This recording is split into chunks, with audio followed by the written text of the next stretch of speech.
Hola, muy buenas tardes. Mi nombre es Sonia García, soy psicóloga egresada de la Universidad de Nariño. Soy máster en psicología social y del trabajo de la Universidad de Nantes, Francia. Actualmente trabajo como psicóloga independiente, psicóloga liberal. Tengo un consultorio online donde trabajo o hago acompañamiento psicológico a personas que están en situación de sufrimiento laboral, ya sea acoso laboral, sufrimiento en el trabajo, burnout o burnout. Bueno, eso es más o menos el tipo de situaciones que yo abordo. Tengo un enfoque psicodinámico porque en la universidad escogí un enfoque psicoanalítico, pero también me he nutrido también de la teoría sistémica y es por eso que estoy eh, haciendo la especialización para justamente tener más elementos para abordar otras temáticas, no solamente en el área de la psicología organizacional, sino también en el área de la psicología clínica, que es también uno de los ejes en los cuales yo intervengo, ¿no? Bueno, esta es mi presentación, tengo 34 años, soy casada, vivo aquí en Francia hace 7 años. Bueno, eso un poquito para que me conozca, profe. Bueno, eh, vamos a dar inicio a la presentación audiovisual del día de hoy. Em, para dar respuesta a las preguntas estipuladas en la actividad, vamos a tratar de definir qué es un dictamen pericial. Un dictamen pericial es la manifestación del perito a pedido de un tribunal administrativo judicial sobre los estudios realizados, las conclusiones alcanzadas sobre una situación específica que involucre los derechos de un menor de edad, en el caso de, por ejemplo, de que este sea el caso, ¿no? Y debe ser claro, preciso, exhaustivo y detallado, ¿no? En el sistema del Código General del Proceso, la prueba pericial tiene dos fases escalonadas. La primera es una fase escrita de aportación por las partes o presentación por el perito del dictamen cuando la prueba es decretada de oficio. Y la segunda fase es una sustentación oral del dictamen en la audiencia. Esto está estipulado en la Ley 1564 del 2012 del Código del General del Proceso, ¿no?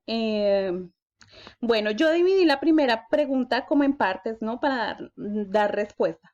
¿Por qué y por quién es utilizado el dictamen pericial? Bueno, el dictamen pericial es utilizado por los defensores de familia y los comisarios de familia, ¿no? Por la competencia subsidiaria otorgada por la ley a estos últimos, que se convierten en jueces, ¿no? Esto está estipulado en el artículo 116 de la Constitución Nacional, lo que obliga a conocer las pruebas, los principios generales de la prueba, la conducencia en el caso, la pertinencia, la utilidad en procesos cuya finalidad es llevar conocimiento y certeza de los hechos objeto de estudio, pudiéndose también practicar en forma anticipada en ciertos casos, por ejemplo, en el caso de un rescate y allanamiento cuando peligra la vida y la integridad de un menor de edad, ya sean niños o adolescentes, ¿no? Eh, ¿Cuáles son las características de un dictamen pericial? El dictamen pericial debe ser claro, preciso, detallado, útil, conducente, ¿no? Y en él se explican los exámenes, las pruebas, los experimentos y las investigaciones efectuadas de manera precisa, clara y concisa. Lo mismo que los fundamentos técnicos, científicos, artísticos de las conclusiones, ¿no? Entonces, conforme a lo anterior, el dictamen tiene que tener tres partes. El objeto, que es la materia sobre la cual se va a versar, la fundamentación, que incluye los exámenes, las pruebas, los experimentos, las razones de orden técnico, científico o artístico, y obviamente las teorías, ¿no? El sustento teórico en el que se han basado esas pruebas y las conclusiones que conlleva la valoración por parte del defensor y comisario de familia, previa a la controversia de las partes, Carrera Costa 1996. Eso con respecto a las características del dictamen pericial. Ahora, ¿cuál es el objetivo de un dictamen pericial, no? ¿Qué es lo que se busca con el dictamen pericial? Con el dictamen pericial lo que se busca es determinar la existencia de una situación real, ya sea por ejemplo de abandono, de riesgo o peligro, en el cumplimiento de los derechos fundamentales del niño, la niña, el adolescente, consagrados en la Carta Política en su artículo 44, ¿no? Que dispone que los derechos de los niños prevalecen sobre los derechos de los demás. Así, la jurisprudencia constitucional ha reconocido que los menores de edad tienen estatus de sujetos de protección constitucional reforzada que se hace manifiesta en el carácter superior y prevalente de sus derechos e intereses, ¿no? Esto es lo que dice la sentencia Corte Constitucional 260 del 2012. Bueno, a ver, para dar respuesta a la segunda pregunta, ¿por qué es importante su aplicabilidad en la intervención con familias? Bueno, porque permite responder a los requerimientos en términos de peritazgo social, estudio sociofamiliar, mediación, conciliación familiar y acogimiento familiar, ¿no? Por ejemplo, en casos de custodia compartida, en casos de movilidad social, reglamentación de visitas, interdicciones, migraciones internas, transnacionales, desplazamiento forzado, ¿no? Porque recordemos que Colombia es un país en un conflicto armado en el cual hay desplazamientos forzados, entre otros, que obliga a actuar con responsabilidad moral y ética desde diferentes disciplinas que pueden hacer parte de un equipo interdisciplinario, ¿no? Que está compuesto por psicólogos, trabajadores sociales, nutricionistas y todos aquellos profesionales que puedan contribuir con su experiencia y conocimiento a un auxilio pronto, eficaz y ético de la justicia, ¿no? Para intervenir en estos casos. A ver, ¿y por qué es importante? Bueno, para seguir respondiendo a por qué es importante su aplicabilidad en la intervención con familias, recordemos que las familias son grupos que están inmersos en comunidades, es decir, hay un cierto modelo ecológico, la familia no está aislada, ella está insertada en una serie de sistemas, ¿no? Grupos, comunidades, corporaciones, y pues todos estos sistemas están constituidos por personas, ¿no? Entonces, por esta razón es importante abarcar toda la dimensión de un ser humano y por eso es importante apoyarse en las teorías del desarrollo, de la psicología evolutiva, de la psicología del desarrollo, el ciclo individual, la psicología clínica, diría yo también, el ciclo individual, o sea, los ciclos familiares, los ciclos vitales y de pareja, ¿no?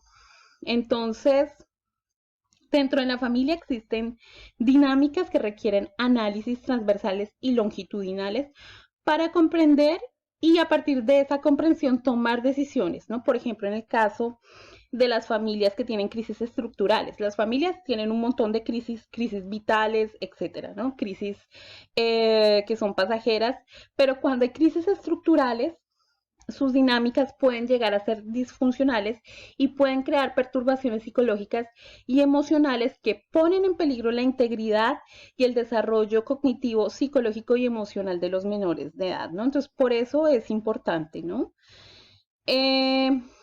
Esto exige que los profesionales, instituciones y poderes gubernamentales y todos los operadores sociales y jurídicos reconozcan esta fundamentación científica y la incorporen en los programas de atención integral. Eso para dar respuesta a la segunda pregunta.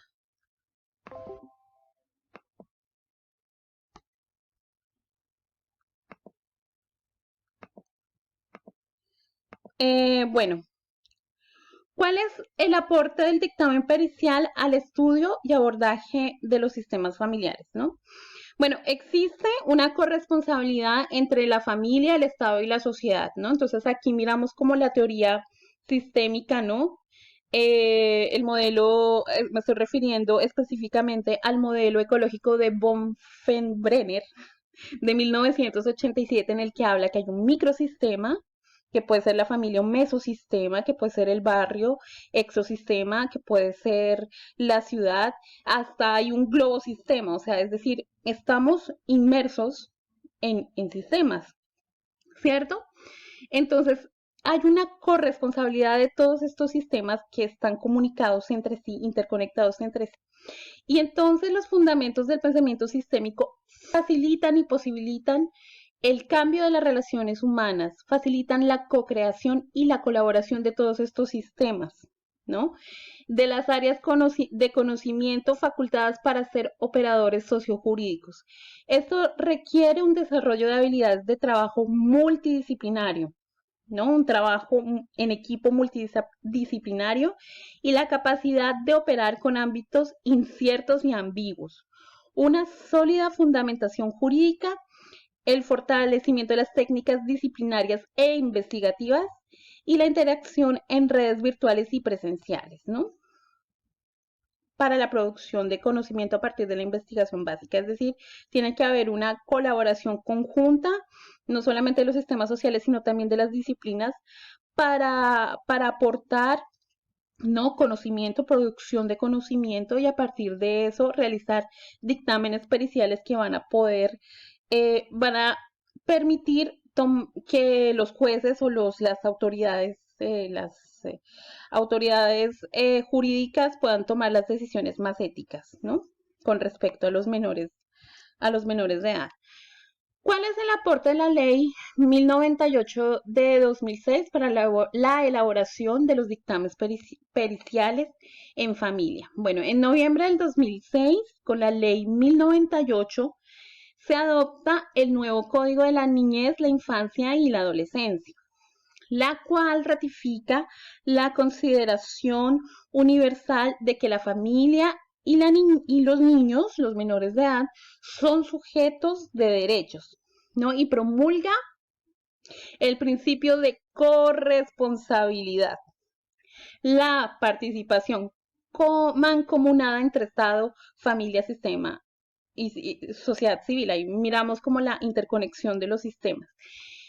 Entre otras normas, establece de manera obligatoria que el profesional del trabajo social o el profesional de la psicología, el nutricionista, debe operar en comisarías de familia que fueron creadas en 1989, o sea que este año están cumpliendo 30 años, y el sistema judicial, juzgados de familia de menores, juzgados de menores promiscuos de ejecución de penas y medidas de seguridad, con perfiles que enfatizan el peritazgo social y el trabajo multidisciplinario bajo la denominación de equipos psicosociales.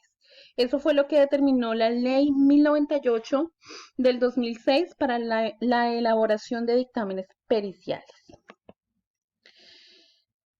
Para dar respuesta a la pregunta número 5, ¿qué responsabilidades tiene el perito al momento de realizar el dictamen pericial? Bueno, primero que todo un compromiso ético, ¿no? Y tiene que tener un sustento científico y teórico de sus pruebas, análisis y conclusiones.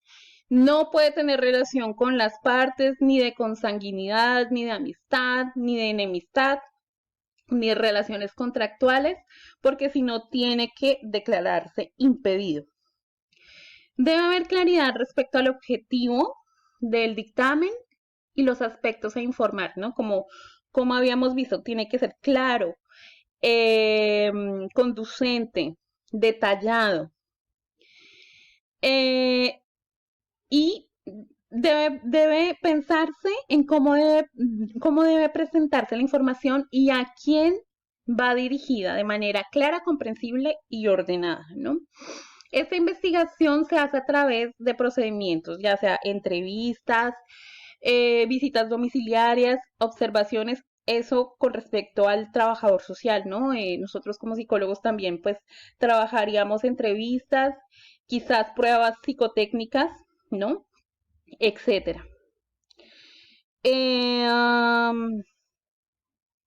A ver, Una de las responsabilidades del perito es que él no puede referirse con respecto a cuestiones de derecho, porque él no es el que toma la decisión. Bueno, decía que una de las responsabilidades del perito es que el dictamen sea claro con respecto al objetivo y los aspectos a informar, ¿no? Entonces debe presentarse de manera clara, detallada y organizada, ¿no? Y debe ser comprensible. Bueno, y decía bueno, que esto pues se puede hacer por medio de entrevistas y visitas domiciliarias, observaciones, y que nosotros como psicólogos podíamos hacer uso de otras pruebas, por ejemplo, el genograma, el árbol genealógico, eh, pruebas psicotécnicas, etcétera, ¿no? Si es el caso. Me disculpo la interrupción, es que se me terminó el tiempo para grabar, pero bueno. Bueno, entonces, em, una de las responsabilidades del perito es que no puede referirse con respecto a cuestiones de derecho, es decir, solamente puede hablar desde su campo científico del conocimiento. Por ejemplo, en mi caso sería solamente desde la psicología. No puede referirse a cuestiones de derecho, ni mucho menos decirle a la autoridad la decisión que tiene que tomar, ¿no? Porque finalmente lo que hacemos como peritos simplemente son interpretaciones y recomendaciones necesarias en el proceso, ¿no? Eh, Tiene que hacer una evaluación y un juicio interpretativo de la información recabada, ¿no? Tiene que interpretar desde a la luz del conocimiento científico que tiene la información recabada por medio de las pruebas y las técnicas utilizadas. Bueno, esto ha sido todo para mi presentación. Muchas gracias, profe, por la atención prestada.